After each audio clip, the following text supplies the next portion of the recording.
So hello guys, इस video में आपको मैं ऐसी कंपनी बताने जा रहा हूँ जिसके बारे में शायद आप सबको पता होगा। और वो कंपनी फिलहाल अपने हाई से जो है 60% नीचे गिरी हुई है। ठीक है, अगर अपन देखें एक दिन में कोई रिटर्न नहीं, एक महीने में कंपनी 14% 15% गिरी है करीब, एक साल में 31% की गिरावट। ठीक है, और वहीं अगर अपन 5 साल का देखें इसमें, तो 5 साल में कंपनी का अभी 1300% का रिटर्न दिखा रहा है। लेकिन अगर अपन कंपनी का हाई चेक करते हैं अब उसके लो से, तो कंपनी देखे तो 3,300% का रिटर्न 5 साल में बना के दे।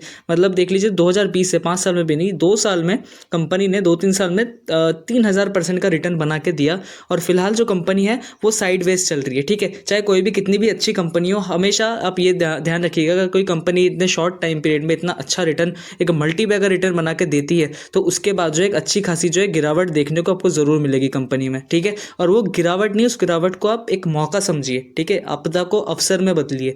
ये कंपनी अपने आप को प्रूव कर चुकी है। ठीक है, उसके बाद जो है और नीचे भी गिरी है और एक अच्छा मौका। ठीक है, और कंपनी के बारे में शायद आप लोग जानते होंगे, कंपनी का नाम जो है वो राजरत्न ग्लोबल वायर। क्यों गिरी है कंपनी, मैं आपको रीज़न बताऊंगा, और क्या अभी इसको खरीदने का सही टाइम है या नहीं, तो इस बारे में अपन बात करते हैं। तो सबसे पहले अगर अपन देखें कंपनी के, एक बार अपन फंडामेंटल एनालिसिस कर लेते हैं कंपनी कैसा क्या कर रही है।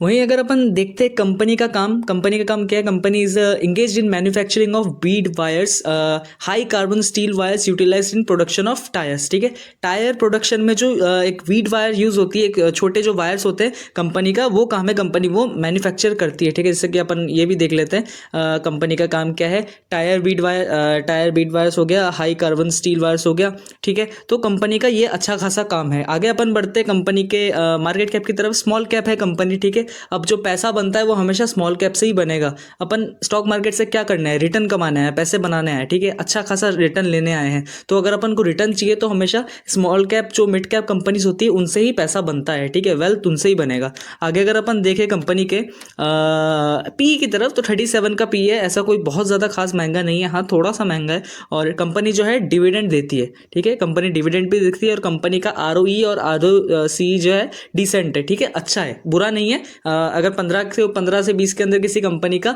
ROC और ROE होता है तो वो ठीक है, अच्छी मानी जाती है। आगे अगर अपन बात करते हैं कंपनी के प्रोज एंड कॉन्स की, तो प्रोज तो फिलहाल, कॉन्स तो कोई है नहीं। प्रोज है company has good return on equity, track record 3 साल में अच्छा रिटर्न ऑन इक्विटी है कंपनी का। अब मेन चीज, कंपनी गिरी क्यों, ठीक है, उस चीज पे अपन बात करते हैं। तो वहीं अगर अपन कंपनी के फाइनेंशियल एनालिसिस करते हैं, तो सेल्स देखते हैं 2020 में 480 करोड़ का, फिर बढ़ के 547, फिर 800 900 करोड़ के आसपास, फिर दोनों साल करीब करीब सेम सेल्स देखने को मिली। और इस साल भी जो कंपनी की सेल्स बिल्कुल सेम देखने को मिली है। कंपनी का अभी जो है सेल्स थोड़ा कम है। ठीक है, वहीं अगर अपन बात करते हैं कंपनी के ऑपरेटिंग प्रॉफिट मार्जिन की, तो ऑपरेटिंग प्रॉफिट मार्जिन भी जो है घट के 14% का हो चुका है। कंपनी का ऑपरेटिंग प्रॉफिट मार्जिन बहुत अच्छा था। ठीक है, वहीं अगर अपन, अब इंपॉर्टेंट चीज़, कंपनी गिरा क्यों। एक तो कंपनी का नेट प्रॉफिट, ठीक है, बढ़ा 33 से 53, 53 से 124, 124 से 100। ठीक है, फिर 100 से अब 72। अब यही दिक्कत है, मेन रीज़न कि कंपनी का प्राइस क्यों गिरा, क्योंकि कंपनी का जो नेट प्रॉफिट है वो बढ़ने की जगह गिर रहा है। ठीक है ना, और कंपनी का काम थोड़ा सा स्लो डाउन है, इस चक्कर में कंपनी का जो नेट प्रॉफिट है वो बढ़ने की जगह गिर रहा है। और आगे अगर अपन देखें कंपनी के रिजर्व्स वगैरह के बारे में, क्या डेट कितना है, कितना बोरोइंग्स है, तो कंपनी की इस साल की बोरोइंग अगर देखने को मिल रही है तो 91 करोड़ की बोरोइंग है। लेकिन कंपनी के पास जो रिजर्व्स है वो कुछ डबल ही देखने को मिल रहे हैं। कितना, 482 करोड़ के जो है कंपनी के रिजर्व्स हैं। तो उस चीज़ को लेकर अपन टेंशन करने की ज़्यादा ज़रूरत नहीं है। और अगर अपन बात करें कैश फ्लो की, कंपनी तो इस बार जो है ना पॉजिटिव ना नेगेटिव, बिल्कुल न्यूट्रल कैश फ्लो रहा है, जीरो में है। ठीक है, और आगे अगर अपन देखें कंपनी के शेयर होल्डिंग पैटर्न, तो ये भी इंटरेस्टिंग है, क्योंकि कंपनी के जो शेयर होल्डर्स है वो अपनी होल्डिंग छोड़ नहीं रहे, कंटिन्यूसली जो है होल्ड करके रखें, और बढ़ा भी रहे, थोड़ा सा बढ़ाया है इस बार। FIS का अगर अपन देखते हैं इसमें, तो FIS का रोल क्या देखने को मिल रहा है इसमें।